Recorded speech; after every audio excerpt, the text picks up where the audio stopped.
Hi అండి అందరికీ welcome back to our channel. ఇవాళ అయితే చికెన్ లివర్లో బీన్స్ వేసేసి అయితే ఫ్రై ప్రిపేర్ చేస్తున్నాను. ఈ కర్రీ అయితే చాలా టేస్టీగా వచ్చిందండి. మామూలుగా సాంబారు, రసం అలాంటి వాటిలోకి సైడ్ పెట్టేసుకొని తిన్నా చాలా బాగుంటుంది. లేదంటే చపాతీలకైతే ఈజీగా తినేయచ్చు. కర్రీ టేస్ట్ అయితే చాలా బాగుంది. అలాగే డిఫరెంట్ ఫ్లేవర్తోనే మంచిగా ఉందన్నమాట.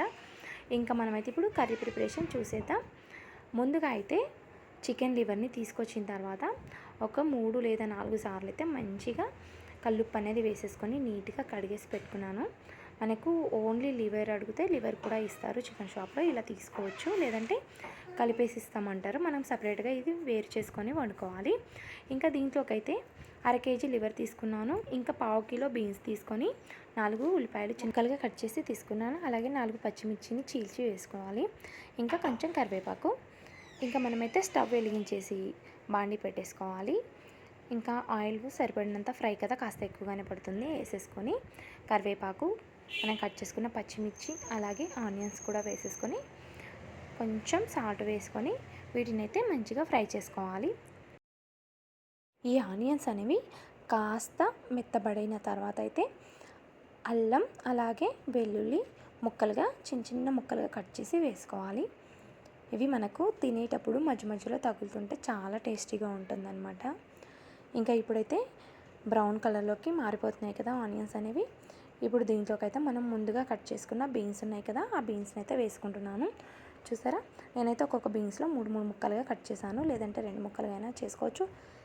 ఇంకా నచ్చని వాళ్ళైతే చిన్న ముక్కలుగా కట్ చేసి కూడా వేసుకోవచ్చు. చాలా బాగుంటుంది. ఇప్పుడైతే ఈ బీన్స్ మగ్గడం కోసం అని చెప్పేసి, అంటే మనం ఫ్రైయే కాబట్టి ఆయిల్లోనే మగ్గనివ్వాలి కాబట్టి పొయ్యి అనేది చిన్నగా పెట్టేసుకొని మంచిగా మూత పెట్టుకొని ఒక 5 మినిట్స్ అలా మెత్తబడే వరకు అయితే మగ్గనిచ్చుకోవాలి. మనం సాల్ట్ కూడా మనం ఆనియన్స్లో వేసాం కాబట్టి మరి ఏం వేయట్లేదు. చూసారా, బీన్స్ కాస్త వేగిపోయినట్టు కనిపిస్తున్నాయి కదా. ఇప్పుడైతే మనం ముందుగా తీసుకున్న లివర్ ముక్కలను అయితే వేసేసుకుంటున్నాను. ఇప్పుడు లివర్ మొత్తం వేసేసుకున్న తర్వాత వీటిని అయితే నెమ్మదిగా ఫ్రై చేసుకోవాలి. ఎందుకంటే ఇప్పుడే వేసినాం కదా, విరిగిపోతాయి కాబట్టి నెమ్మదిగా తిప్పుతూ ఫ్రై చేస్తూ ఉండాలి. ఒక 5 మినిట్స్ అలాగా. ఇలా ఫ్రై అయిపోయిన తర్వాత ఆయిల్లో మనం మూత పెట్టేసుకొని మగ్గనిచ్చుకోవాలన్నమాట. ఇలా వాటర్ అనేవి వచ్చాయి చూసారా. ఈ వాటర్ అనేవి మొత్తం ఇమిరిపోయేంత వరకు మనం బాగా ఫ్రై చేసుకోవాలి. ఇంకా ఈ వాటర్ వచ్చేసి ఆ ముక్కలు అలాగే బీన్స్ అనేవి బాగా ఉడికిపోతాయి. ఇంకా ఈ కర్రీ అయితే స్పెషల్గా నాకైతే తెలీదు.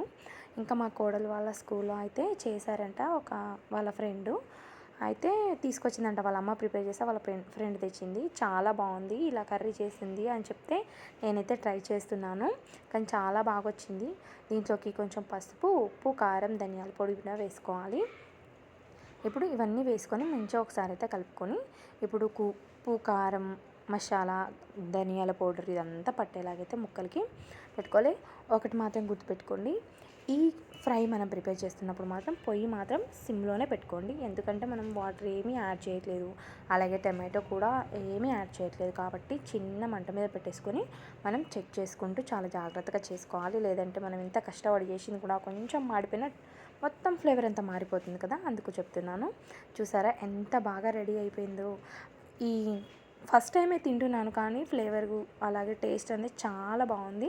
ఇంకా మనం లాస్ట్లో కొత్తిమీర వేసేసుకొని సర్వ్ చేసుకుంటే సరిపోద్ది. పప్పుచారు కానీ రసం కానీ పక్కన పెట్టుకున్నా బాగుంటుంది. లేదంటే చపాతీలోకి కూడా చాలా బాగుంది. మ్యాక్సిమం మేమైతే ఇలాగే తినేసాము. అది చూస్తే అలా తినేయాలనిపించింది. ఒక ముక్క 2 ముక్కలు అనుకుంటా అట్లాగే తినేసినాం అనమాట. ఇంకా చూసారా ఎంత బాగా వచ్చిందో. ఈ వీడియో మొత్తం చూడండి. ఆల్మోస్ట్ ఇంతవరకు వచ్చారంటే చూసే ఉంటారు. అలాగే అదే చేత్తో లైక్ చేయండి, షేర్ చేయండి, సబ్స్క్రైబ్ చేసి మీ ఫ్రెండ్స్కి కానీ రిలేటివ్స్కి కానీ షేర్ చేయండి.